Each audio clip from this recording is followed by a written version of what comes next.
Hey everybody, I am David, and today I want to talk about Christopher Robin, the new Disney movie that's based off Winnie the Pooh, that lovable bear that we all know and we grew up with watching as an animated character. Finally makes his live action debut because Disney is on a roll, literally, remaking a lot of their old classics. This isn't really a remake, this is more of a continuation, sort of, I guess, retelling in some ways, where we see Christopher Robin now all grown up, living his life as an adult. I really went into this movie thinking that it was going to be like Toy Story 3 meeting Hook. I'll take out the Toy Story 3 part, which is not a bad thing, but I'll leave in the Hook aspect because Hook is definitely there when you see it, minus the action.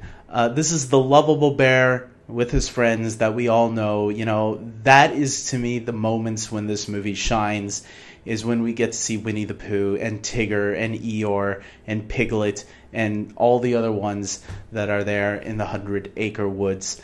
And I really liked Ewan McGregor in this movie as well as Christopher Robin, as an adult Christopher Robin.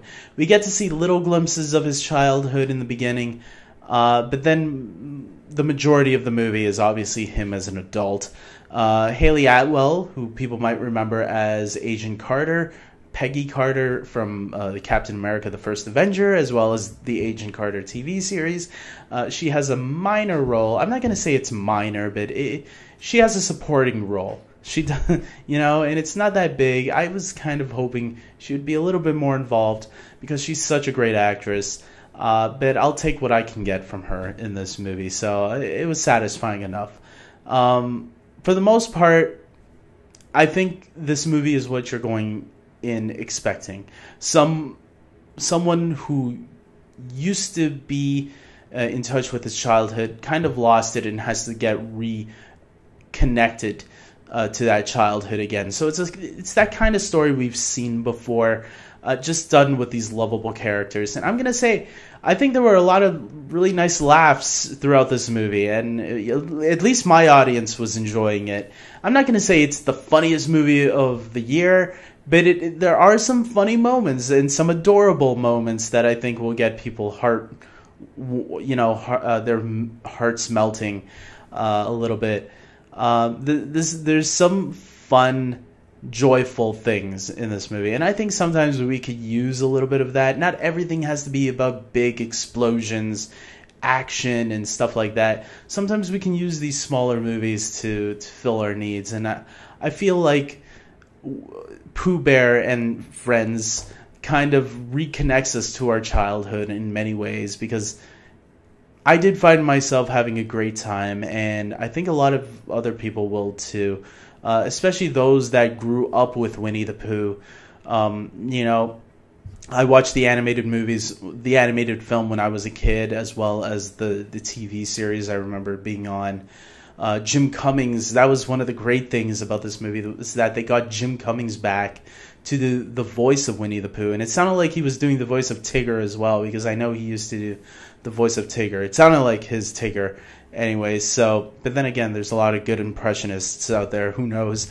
But I'm confident that Jim Cummings did the voice of Tigger as well, which was really, really great to hear, because when you associate somebody with that voice for so long, yeah, it's nice with an imitator, but sometimes they don't sound exactly like the original actor.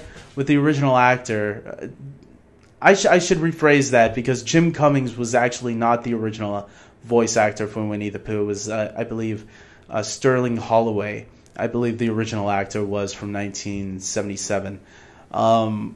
But Jim Cummings was the perfect replacement, and the one that's been playing Winnie the Pooh the longest. And it was kind of like how fans reacted when they heard the actor who does the voice of Optimus Prime. When he did the voice, he came back to do the voice of Optimus in the live-action Transformers movie. It's very similar to that, except this movie is much more enjoyable than Transformers. So, not a knock on Transformers. I'm sorry if there's any fans out there But yeah, this movie is just a much better put together little film that's enjoyable all around and doesn't need any jokes about balls. So with that being said, or pissing robots, I don't know. So with that being said, I hope you guys check out this movie. This is, if you love Winnie the Pooh when you were a kid, I think you're going to enjoy this one. That's my opinion on it. If I were to rate it out of 10, I would give it a 7 out of 10, right on. Yeah, thoroughly enjoyable. There are some slow moments in the movie, I should add. But for me, I was okay with it because I think it needed to be there. A lot of the slower moments.